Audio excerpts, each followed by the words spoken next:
C'est presque de l'info, c'est la revue de presque de Nicolas Canteloup. Et on commence avec vous, Nicolas, pour le titre principal de l'actu. Ouais, surround. Allez, On y vas-y. est. Salut, vous êtes tous là. Quel plaisir d'être avec vous. Europe 1 vous accompagne. Bonjour Julie, bonjour à tous. L'actualité Bonjour.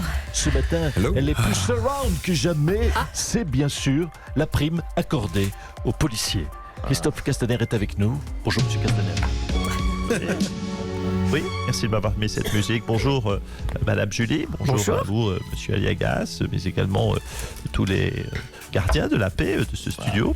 Merci de m'accueillir avec cette musique qui rappelle à la fois mon côté, je le crois, Jean-Paul Belmondo, mais aussi mon côté chien fidèle qui court dans les champs de blé, mon côté Royal Canin.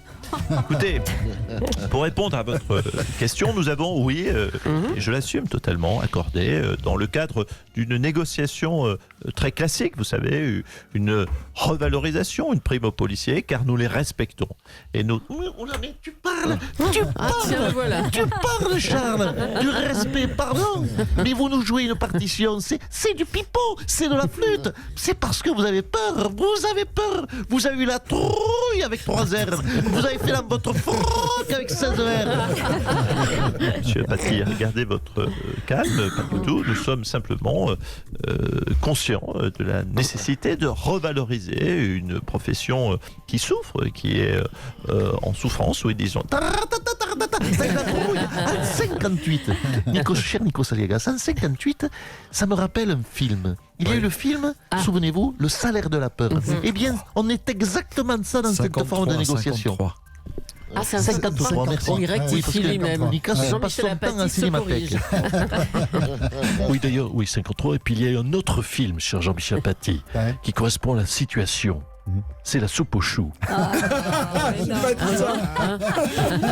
si, c'est parce que c'est Noël. Hein. Les gilets jaunes sont jaunes, là, c'était des extraterrestres en vert. Mais c'est, Oh là, non, tu parles, allez, ça allez, passe allez. pas. Ça C'est va, bon, Julie, non, allez, à vous, c'est bon, Julie. Nikos.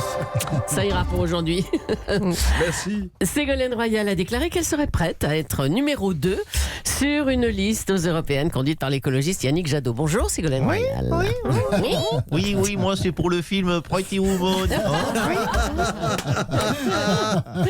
Oui, bonjour à tous. Écoutez, bien sûr, je suis prête, je le redis à votre antenne, à mettre mes compétences au service d'un combat collectif. Et mes compétences, c'est quoi ?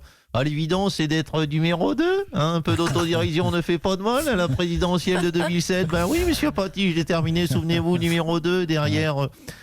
Monsieur Sarkozy, Puis avec François, quelque part, j'étais numéro 2 derrière Valoche. Voilà, je suis une sorte de poulidor de la politique. Allez, poufou.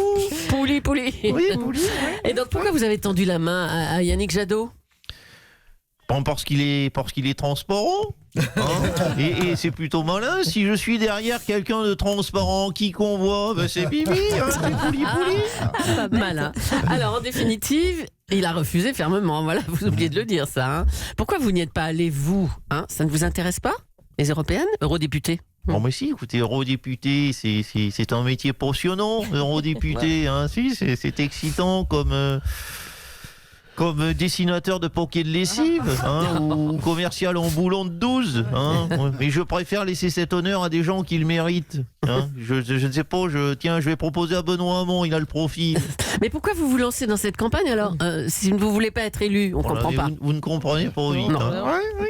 Je veux y aller justement, chère Julie Leclerc, parce que je sais que je vais paumer. D'accord. Mais simplement, je veux juste voir à quel niveau de branlée je me situe, pour corriger le tir pour la campagne de 2022. Car il est là mon objectif, c'est une sorte d'élection blanche, c'est une répétition de branlée.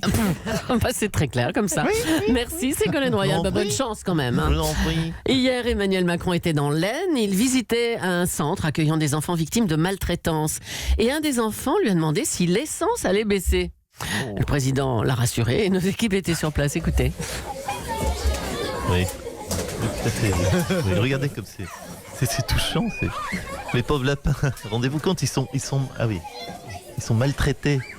Et en plus, ils vivent dans l'Aisne, les pauvres enfants. Monsieur Macron, Oui, est-ce que le prix de l'essence il va baisser ?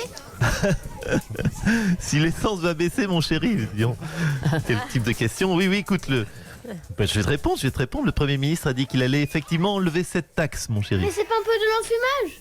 Comme avec le chèque énergie? Hein? Et les 100 € sur le SMIC? Mais attends, On a bien vu que c'était une magouille. Non mais attends, En fait, c'est la prime d'activité. Mais de quoi bon, tu me... bref, il va vraiment baisser le prix de l'essence, vous êtes sûr? Non mais qu'est-ce que... Mais comment il me parle, celui-ci, là?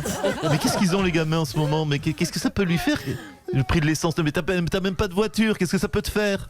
Est-ce que le Père Noël il va m'apporter un nounours? Écoute, mon chéri. Comment te dire? Le Père Noël... Oui, je me calme. Le Père Noël aimerait bien. Mais comment te dire? Le Père Noël, il doit trouver 10 milliards pour les lutins jaunes. Tu comprends? Hein? Tu imagines 10 milliards de bonbons, c'est beaucoup. Alors le Père Noël, il va rogner sur le budget nounours, tu comprends? Tu sais, mon trésor, oui, tu as été maltraité, mais en même temps, tu coûtes très cher à l'État. Oh là là, stop. Il faut faire des efforts. Hein? Voilà, joyeux Noël, allez, au revoir. Mais moi je voulais un nounours. Oui, bah écoute, si tu veux... Bon, écoute, ça me saoulait celui-là. Non, si tu veux un nounours, tu sais quoi? T'as qu'à te fabriquer ton nounours. T'as qu'à créer une start-up de nounours. Hein? Voilà. Hein, et puis au lieu de te mettre de budget, tu ferais mieux de t'intéresser à l'histoire, aux grandes dates historiques. Aujourd'hui, c'est mon anniversaire. Et c'est toi qui me réclames des cadeaux? Tu m'as même pas fêté mon anniversaire. Et ben moi je vais voter Mélenchon. Comme ça on taxera les riches et ça changera. Non mais qu'est-ce que c'est que ces gosses là? Non mais attendez, non mais on dit que le niveau de l'école a baissé, mais c'est pas vrai, ils sont beaucoup trop au courant là. Bon, pour Noël, tu sais quoi, je vais t'offrir un attaché-caisse et une cravate à toi là. Hein? Bah, merci, Monsieur le Président.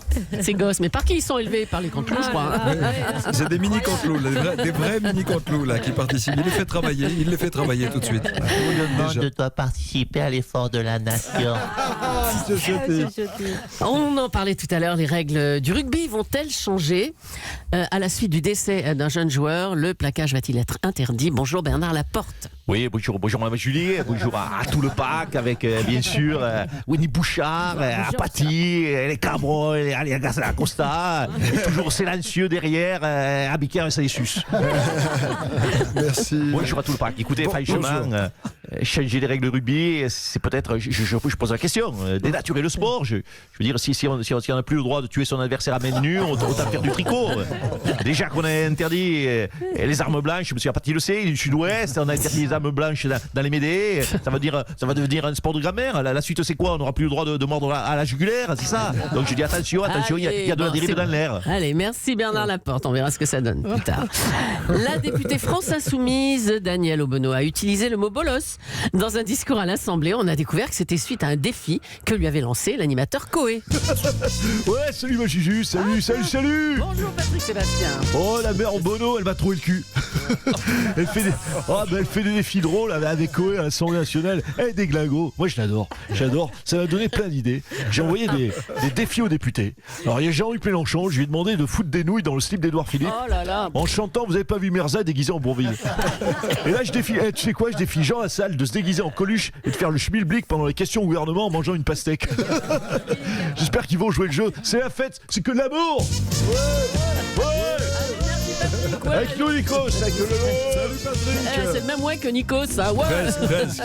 C'est le ouais d'animateur. Allez, on va recevoir maintenant Laetitia Hallyday. Noël approche. Oui. Ah, vous êtes Laetitia, vous êtes là. Vous êtes la femme idéale pour organiser les fêtes. Hein. Est-ce que vous pouvez nous donner des idées de cadeaux, peut-être? Ah, mais des idées cadeaux, il y en a plein. L'important, c'est de varier. Pour que la soirée soit vraiment magique, il faut varier. Il faut vraiment qu'il y en ait pour tous les goûts. Vous pouvez acheter le CD de Johnny, par exemple. Ah oui. Mais si on n'aime pas, on peut aussi acheter le livre de Johnny. Ah oui, c'est varié, oui. Mais si on n'aime pas, après, on peut se rabattre sur le pantalon en cuir de Johnny, le t-shirt tête de loup de Johnny, le bandana de Johnny, le crucifix pendentif de Johnny. Ça va vraiment avec tout. Enfin, ça va avec tout. Si vous aimez le look fan de Johnny avec la barbichette et les cheveux peroxydés. Oui, bon, on aimerait savoir, est-ce que vous allez vous réconcilier avec David et Laura pour les fêtes? Oui, Ah, c'est prévu. ah, Oui. Voilà une bonne nouvelle. Oui, c'est la trêve de Noël. Dans l'esprit de Noël, j'ai envoyé un petit carton d'invitation à Laura et David pour un dîner de Noël magique, en famille, dans ma maison de Marne-la-Coquette. Ah, parce que vous serez en France pour Noël? Non, parce que moi, je serai à Saint-Barth, parce qu'avec le prix du gasoil pour le jet, je peux pas me permettre. Non, c'est juste que je leur ouvre la maison Ah d'accord. pour qu'ils puissent se retrouver, voilà, tous les deux seuls en tête à tête pour Noël. Et j'aurais préparé une petite surprise dans la maison qui va leur faire chaud au cœur. Ah c'est quoi la surprise? J'aurais coupé le chauffage. Joyeux Noël, les deux enfoirés.